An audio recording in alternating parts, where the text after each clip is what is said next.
大家好，我是温拿。这一个系列是记录我从头开始养台北巨山蚁。台北巨山蚁是目前已知台湾最大的蚂蚁。台北巨山蚁是目前已知台湾最大的蚂蚁，学名叫做 Camponotus formosensis。Camponotus 是木匠蚁属，台湾翻译成巨山蚁，中国大陆则翻译成弓背蚁。蚁后的体型平均在18毫米以上，当然有个体差异。工蚁就分成了3种体型，小型工蚁体型在10毫米以上，以后在婚飞后刚生出来的都是小型工蚁。当工蚁数来到10只以上，就有可能出现中型工蚁。中型工蚁的体型通常在14毫米以上，当群落来到50只工蚁以上时，就有机会生出大型工蚁。大型工蚁的体型能超过18毫米，也有人喜欢称它是兵蚁，就是 soldier ants， 但实际上木匠蚁属没有兵蚁。Major workers 的主要功能是待在蚁后旁边，更像是蚁后旁边的引舞者，用来迷惑掠食者。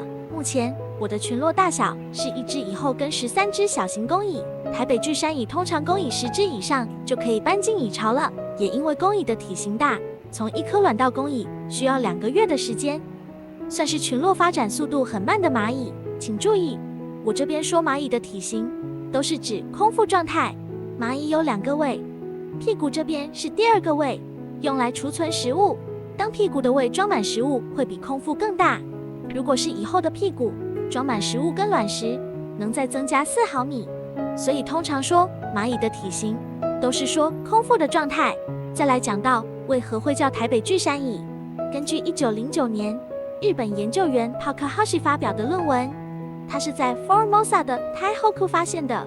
当时日本把大台北地区称为Taihoku。至于为何发表论文是用 Formosa 而不用台湾，则是因为在拉丁文里，从16世纪就称台湾为 Formosa。动物的学名命名都是用拉丁文命名。既然是住在台湾山上的树洞里，又是体型最大的木匠蚁，就命名为 Camponotus formosensis。台湾会翻译为巨山蚁而不是木匠蚁，则是因为台湾山里面还有其他种类的蚂蚁，但体型比较小，也没有大型工蚁。Camponotus 就被翻译成巨山蚁，意思就是住在山上的大蚂蚁。台北山上体型最大的木匠蚁就被俗称为台北巨山蚁，这个外号就一直用到现在了。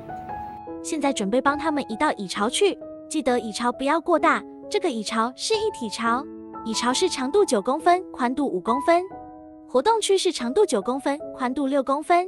其实可以住到40只以上的工蚁，小型蚂蚁能住更多只。这边是内建水塔的加水孔，蚂蚁可以7天不吃东西，但不能1天没有水。接好之后，就让它们自己搬过去就行了。后来我发现连接孔位置太高，又用卫生纸帮它们弄斜坡。最后是有盖一块黑布，蚂蚁喜欢没有光的巢穴。到了第2天，蚂蚁顺利住进去了。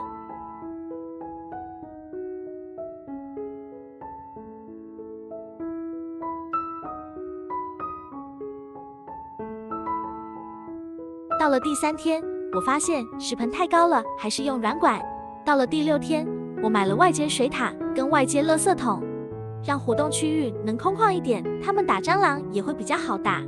换另一个角度来看，工蚁也会开始探索新的区域，新的食盆也很适合它们。这边刚好有拍摄到蚂蚁交捕的画面，蚂蚁吃东西时不会全军出动，只有少数蚂蚁会去吃东西，吃饱后再喂食其他蚂蚁。到了第9天，状态一切正常。到了第18天，终于出了第1颗茧，还有几只的幼虫。让我们把镜头拉近一点，米白色的是茧，半透明的是幼虫。让我们把镜头拉得更近，应该会更清楚。还有2只幼虫，也不小了。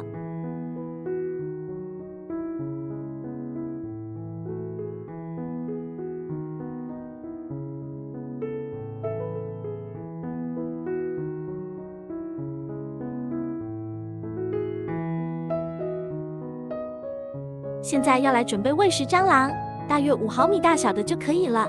记得把蟑螂弄残再丢下去。几乎所有的木匠蚁都是瞎子，它们的眼睛是看不到的，只能靠触觉、嗅觉发现食物。这种大小的蟑螂，我是1天1只帮它们补充蛋白质。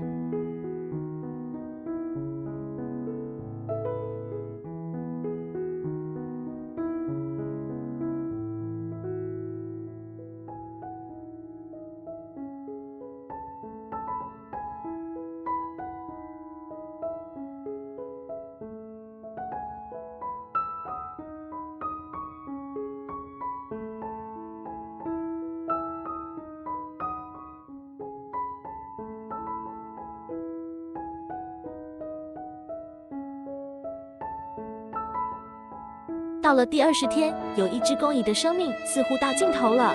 它应该是这一窝蚂蚁的第一只工蚁。从它一个人到其他12个美眉出生，真是辛苦它了，就好好休息吧。第21天，我买的微距镜头终于到货了，录影的效果比之前好多了，也出了第2颗茧，看起来群落有稳定成长。右上角的影片是我养的西式巨山蚁，可惜蚁巢太脏，拍起来不够清楚。